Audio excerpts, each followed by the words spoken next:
C'est une référence, un nom, une adresse.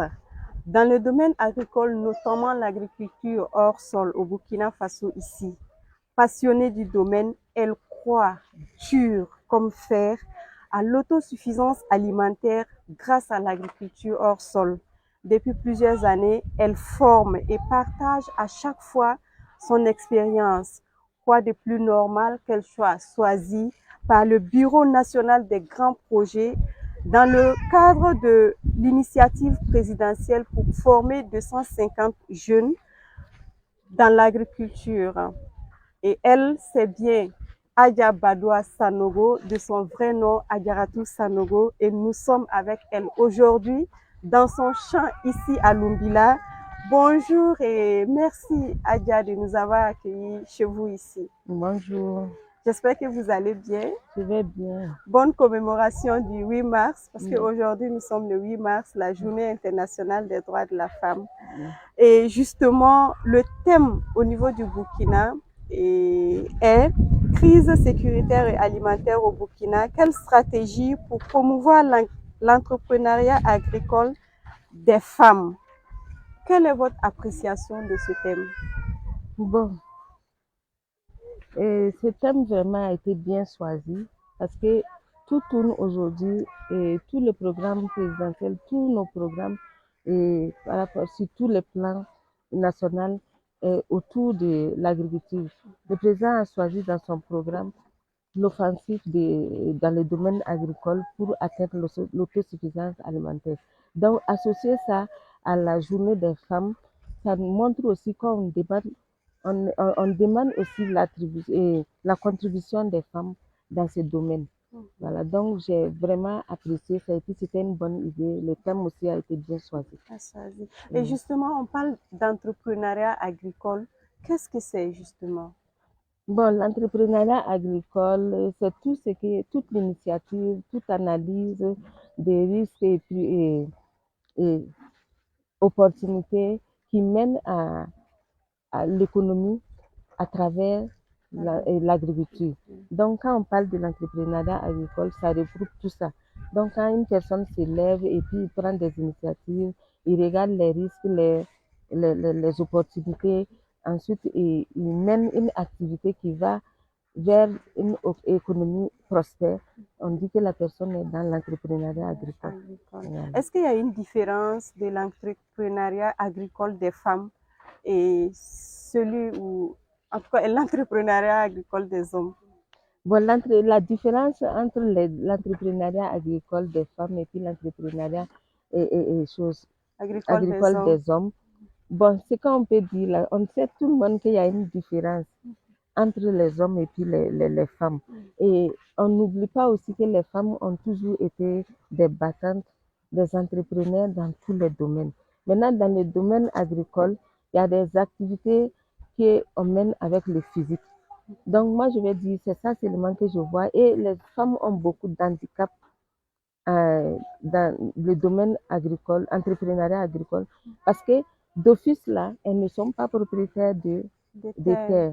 Donc, elles ont des problèmes de foncier, de financement que tous les autres ont et d'autres problèmes que tous les entrepreneurs agricoles ont. Donc, il y a des handicaps au niveau des femmes. Donc, c'est ça qui fait la différence. Voilà. Il y a aussi les femmes, par exemple, ces jeunes, ces nombreux jeunes que l'initiative, qui sont ici dans le cadre de l'initiative présidentielle. Parmi eux, il y a des femmes, je vois qu'il y en a qui sont enceintes, il y en a qui ont des enfants. Est-ce qu'on peut considérer cet état de fait comme un handicap? Oui, c'est des handicaps, mais dans le programme, ce qui a été choisi, je pense que c'est noble. Ils ont dit on prend tout le monde sur le même pied d'égalité. Si la personne se sent capable de faire, de suivre la formation, d'être dans le projet, que tu sois femme, que tu sois homme, que tu sois femme enceinte, que tu sois une maman qui a un bébé, on t'accepte. Donc, c'est ça qui est dans l'initiative de la formation intensive des jeunes, l'initiative présidentielle pour la formation intensive des jeunes. Et vous Voilà. qui êtes dans le domaine depuis plusieurs années, qu'est-ce qui peut être fait pour promouvoir l'entrepreneuriat agricole des femmes? Maintenant, bon, quand on parle de l'entrepreneuriat agricole ou bien l'entrepreneuriat, en gros, l'objectif, c'est l'autonomisation. Maintenant, tout ce qui peut nous amener vers ça, et surtout dans les domaines agricoles, moi-même, je dis toujours, l'entrepreneuriat qui est fait pour les femmes, c'est l'entrepreneuriat agricole. Imagine, on forme beaucoup de femmes. Les femmes ont des handicaps sociaux, elles ont des handicaps économiques, ils ont des handicaps fonciers. Maintenant, si c'est le côté social là, on peut résoudre le problème avec l'agriculture. Une femme qui se forme, elle a un espace chez elle et que son mari lui dit, je t'interdis de sortir pour aller faire le commerce. Elle arrive à faire la production, elle propose au voisinage, elle a son entreprise chez elle et elle peut commercialiser. Donc ça fait quelque chose qui fait que chaque fois, moi, je crois vraiment que si les femmes sont dans ce domaine, c'est bon. Et aussi, quand on prend tout repas qu'on va préparer, à 99%, c'est les femmes qui préparent. Donc, que ce soit les vivres, que ce soit les légumes, quoi de mieux que ces personnes-là soient encore des acteurs qui vont mener à la souveraineté alimentaire. Voilà. Quoi de mieux? Et on sait que le Burkina, c'est un pays riche.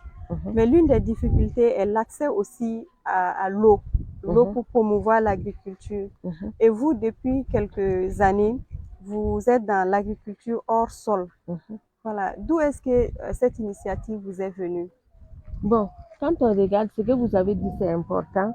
Parce que s'il n'y a pas l'eau, il n'y a pas d'agriculture. Et nous savons que nous sommes dans un pays sahélien, on a des problèmes d'eau. Mais Dieu merci, Dieu n'a rien laissé au hasard.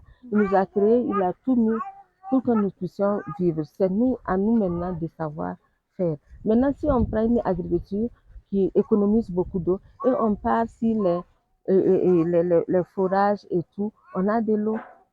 Ou bien, bon, parce que ici au Burkina, c'est pas facile. Nous-mêmes, nous sommes à côté de l'eau. Il y a le barrage qui vient jusqu'ici. Mais actuellement, l'eau a séché. On travaille avec l'eau de forage. Donc, pour booster l'agriculture, vraiment, je ne pense pas qu'on peut y aller sans aller dans des actions qui vont mener à avoir beaucoup d'eau, avoir beaucoup de forage. Voilà. Mais c'est quoi exactement l'agriculture hors sol? Je vois des plantes qui sont dans des pots des petits pots de seau. Il y en a beaucoup d'autres. On a des serres ici sur le site. C'est quoi au juste l'agriculture hors sol? C'est comme vous voyez, quand on parle de l'agriculture hors sol, c'est lorsque une plante fait tout un cycle sans le contact du sol. C'est-à-dire dans les substrats, dans des récipients, jusqu'à ce que ça va donner des fruits. Donc, son nom même indique sa définition. Oui, effectivement. Oui. Mais est-ce que tout type d'aliment peut être cultivé hors sol? On peut tout produire en culture hors sol, mais il y a des cultures qui sont différentes. Il faut autre manière si on veut aller avec la culture hors sol. Et il y a des cultures aussi, genre il y a des arbres fruitiers. Il y a des gens qui produisent en culture hors sol, ça marche. Mais moi, personnellement, étant dans le domaine plusieurs années, je pense qu'on doit laisser les arbres fruitiers au sol. Et tout ce qui est légumes et vivres, on peut le faire en culture hors sol. Ça, c'est une information nouvelle pour moi. Hein. Oui, selon l'expérience que j'ai en tout cas. On a tout essayé. Si vous regardez ici, sur le site, il y a des bananiers en pot et des papayers en pot, ça donne. Mais ceux qui sont en sol là donnent plus que ça. Mais alors que quand on prend les légumes qui sont au dehors, ça ne donne pas assez comme ceux qui sont dans la serre. Voilà, malgré les difficultés qu'on a avec la chaleur qui fait sécher les feuilles, les cultures qui sont en serre sont chargées en fruits. Par contre, ceux qui sont au dehors là, ça a séché, ça ne donne plus les fruits. Mais qu'est-ce qui explique ça? C'est le climat. C'est le changement climatique. Aujourd'hui, à partir de maintenant, là, nous sommes à 42 degrés. Les plantes n'arrivent pas à tenir. Malgré que nous, dans les serres, nous avons mis des dispositifs. Par exemple, les toits des serres, c'est un film horticole anti-UV. On a mis de l'ombrage aussi pour diminuer l'effet du soleil. Ensuite, on met les brumisateurs chaque fois pour humidifier l'intérieur. Ça nous permet d'avoir des produits, d'avoir les fruits à cette période-là. Merci bien, Madame Sanogo. On va observer une petite pause de 30 secondes et on revient pour la suite de notre émission.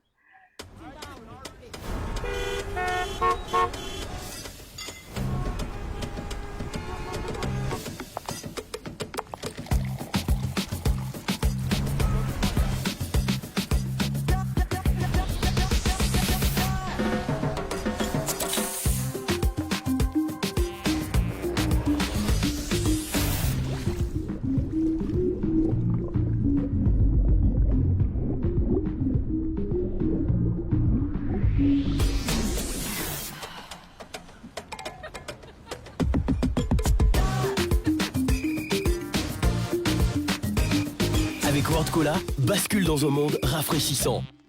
Vous êtes à l'émission spéciale de Mousso News et aujourd'hui nous sommes avec Adja Badoa Sanogo, de son vrai nom Adjaratou Sanogo, pour parler justement du thème du 8 mars qui porte sur l'entrepreneuriat agricole des femmes. Alors Adja, quelles sont aujourd'hui les contraintes de l'agriculture hors sol? Vous êtes revenu largement là-dessus.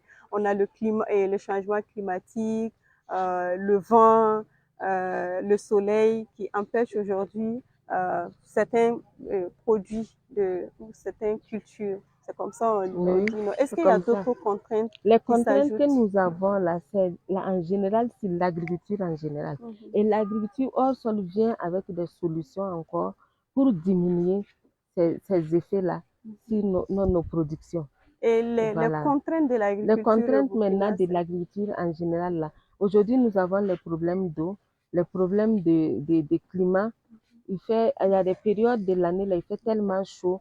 Et il y a des périodes aussi, là, ceux qui font les agricultures saisonnières, il y a des périodes où la pluie, ça vient pas assez ou bien ça vient trop. Mhm. Maintenant, si on prend maintenant l'agriculture hors sol maintenant, c'est comme on a identifié les problèmes, on a analysé les plantes, de quoi ils se nourrissaient et on a envoyé maintenant les conditions qui sont des serres et on les a isolés pour les faire les apports directs avec tout ce qu'ils ont besoin. Donc, c'est une solution aux contraintes de Ok. l'agriculture. Et quelles sont les opportunités que présente l'agriculture hors sol? L'agriculture hors sol, moi, je le dis toujours, sans aucun doute, hein, c'est des techniques. Voilà. Donc, l'un des inconvénients, c'est les techniques. Si tu ne maîtrises pas les techniques, là, tu ne peux pas produire. Mais je le dis sans aucun doute, c'est la solution de l'avenir. À Parce que à l'autosuffisance alimentaire. l'autosuffisance alimentaire. Parce qu'on ne peut pas continuer avec les anciennes méthodes, face à ce changement climatique, face à cette boom démographique qui arrive là, pour pouvoir nourrir la population. Donc, si on va vers l'agriculture, surtout sous serre, pour donner des conditions aux plantes qui nous donnent aussi, pour booster leur rentabilité et tout, ça va nous permettre aussi de se nourrir comme il le faut. Mais est-ce que ici, vous avez parfois de grosses commandes, Oui, des bon, tomates, des depuis qu'on a poivrons? commencé là, quand on récolte nos plantes, il y a les fruits, les femmes viennent ou bien des hommes ils viennent prendre pour aller vendre. Nous, on amène au bureau, dans nos boutiques aussi, on vend. Mais actuellement, toute notre commande a été achetée par ce programme-là pour nourrir et les élèves qui sont là. Les apprenants Voilà. qui sont là. Voilà. Et Adjaba doit faire le tour de l'Afrique grâce à cette initiative. Comment vous c'est apprécié, non seulement ici au Burkina et ailleurs, dans les pays où vous partez? Bon, quand on regarde là, c'est ici au Burkina que ça est en train de prendre un peu, un peu.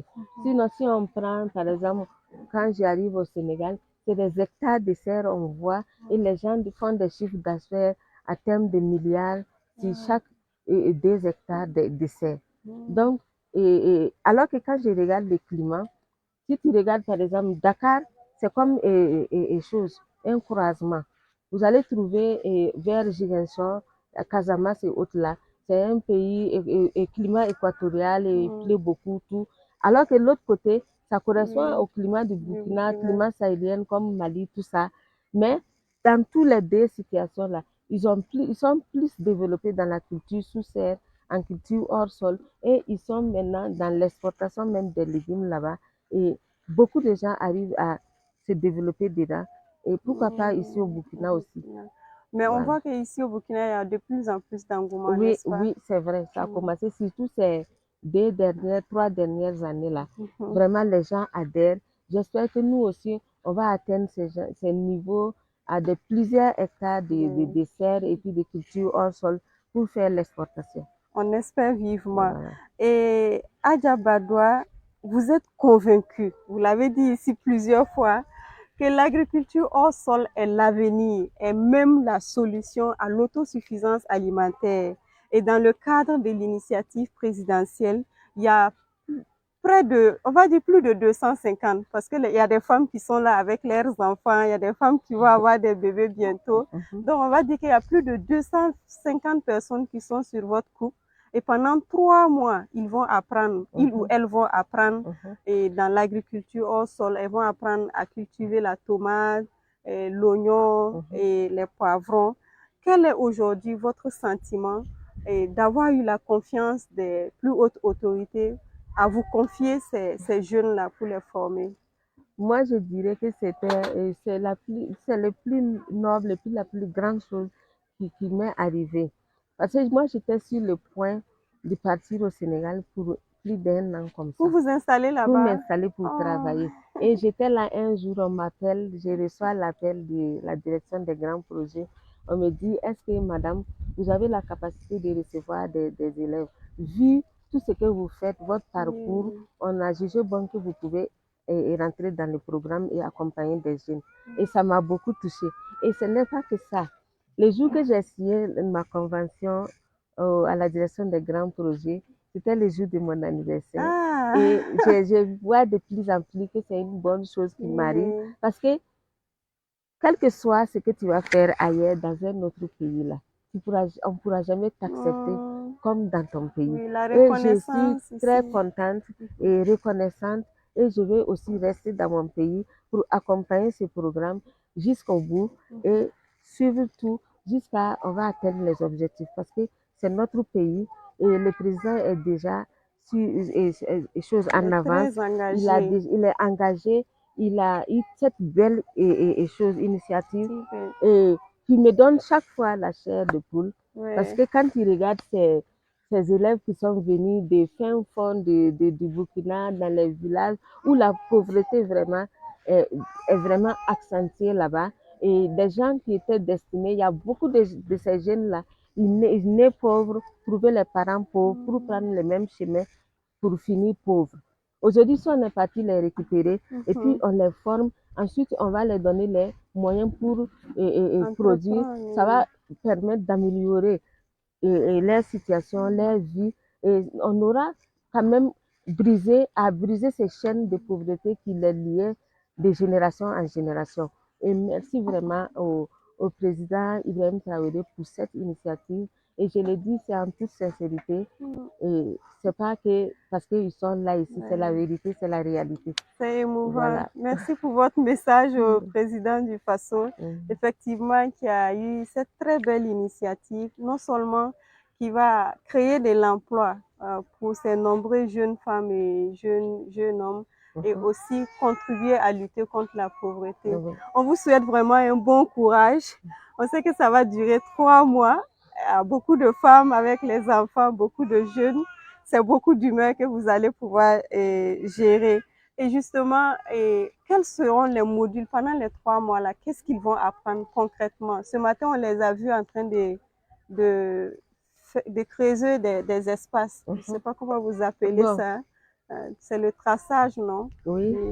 Ils sont en train de faire actuellement de la préparation des terrains pour faire les sillons, et tout ce qu'il faut pour pouvoir faire la pratique. Maintenant, tout ce que on va, notre programme qui a été bien étudié en équipe, que ce soit avec notre contribution ou bien le ministère de l'Agriculture ou bien les experts de la direction des grands projets, on a établi un programme qui couvre tout ce qui est production. Parce qu'on va les apprendre à produire les légumes, on va les apprendre à produire les vivres, du sésame, le bleu, tout, avec les arbres fruitiers, la production des riz locales, tout ça. Voilà. Donc, le programme est vraiment bien étudié, ça couvre tout. Ça sera des entrepreneurs agricoles confirmés, professionnels, avec beaucoup d'outils et beaucoup de connaissances, si vous voulez dire. On y croit fermement. Et quel est votre conseil à l'endroit, surtout des femmes qui peuvent entreprendre au niveau agricole? Quel est votre conseil ou votre message à l'endroit des femmes? Je dirais plutôt mon message. Je vais faire le message en 2 parties. Premièrement, je vais lancer encore toujours le message à toutes nos autorités, à tous ceux qui peuvent aider les femmes, tous ceux qui prennent des initiatives pour aider des femmes, de se tourner vers l'entrepreneuriat agricole. Et en tant que responsable de filière sur l'agriculture et au niveau des femmes leaders d'Afrique, j'appelle toutes les femmes et tous les gens aussi qui soutiennent les femmes de se diriger vers l'agriculture parce qu'une femme aujourd'hui que vous allez soutenir à devenir meilleure dans son domaine-là, c'est toute une famille, toute une communauté que vous allez améliorer leur vie et tout. Ok, merci Adja. Pour terminer, je voudrais que vous reveniez un peu sur les conditions d'apprentissage de ces jeunes-là. Est-ce qu'ils dorment ici? Ils mangent ici? Oui. Voilà. Ils mangent surtout, on dirait des gros mangeurs. Je m'amuse, oui. Ils sont là ici à l'interne. On a des dortoirs, on a des douches, tout. Et on prépare, on a notre cuisine ici. On prépare matin, midi, soir pour ces jeunes. Ils mangent leurs 3 repas ici et tout. Voilà. Et si le président Ibrahim était devant vous dans cet espace, quel allait être votre message à son endroit et quel pourrait être votre message? C'est-à-dire que vous soyez le porte-parole de ces femmes, de ces hommes-là.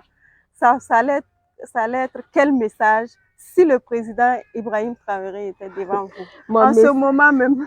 Mon message face au président, je suppose qu'il est là même devant moi. Tout ce que nous, sans aucun doute, ce qu'on allait lui dire vraiment, c'était merci. Parce que déjà même l'initiative couvre tout ce qu'on attendait par rapport à ces jeunes. Parce que former une personne et puis le laisser comme ça, tu n'as rien fait. Mais il a tout étudié de telle sorte qu'on te forme, on te donne le terrain, on te donne les moyens. Quoi de mieux? Donc, le reste maintenant, c'est à ces jeunes de faire de leur mieux pour ne pas que l'initiative du président soit comme chauvin, quoi. Ou bien, bon. Il y aura le résultat, voilà. Inch'Allah. Donc, on dit vraiment merci vraiment au président et que cette idée, rien que pour ça, moi je sais que le pays a d'autres problèmes, mais ça, la famine tue plus que la guerre.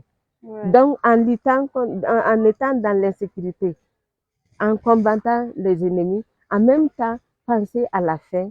Le président, moi je dirais c'est mon meilleur président actuellement, en tant qu'une femme qui n'est pas politicienne. Merci beaucoup, Madame Sanogo. Et c'est pratiquement la fin de cette émission. On va vous dire grandement merci de nous avoir accueillis. Et vous l'avez vu, les conditions d'enregistrement, c'est pas simple, il fait chaud. C'est avec des petits téléphones et l'ordinateur. Nous aussi, on est résilients, comme vous aussi, et on croit fermement que ce pays retrouvera sa paix, sa sécurité et surtout beaucoup de nourriture pour que nous ayons le ventre rempli, qu'on puisse réfléchir à beaucoup plus de développement pour ce pays. Et c'est la fin de cette émission, l'émission spéciale ou l'entretien spécial avec Adja Badoa Sanogo. Nous avons eu du plaisir à l'écouter. Elle a été très riche en informations sur l'agriculture hors sol et sur la thématique du 8 mars. Merci de nous avoir suivis. On se dit à très bientôt pour un autre entretien spécial, toujours sur Mousso News, le média leader qui amplifie la voix des femmes. Et c'est ça. Merci à vous. Merci.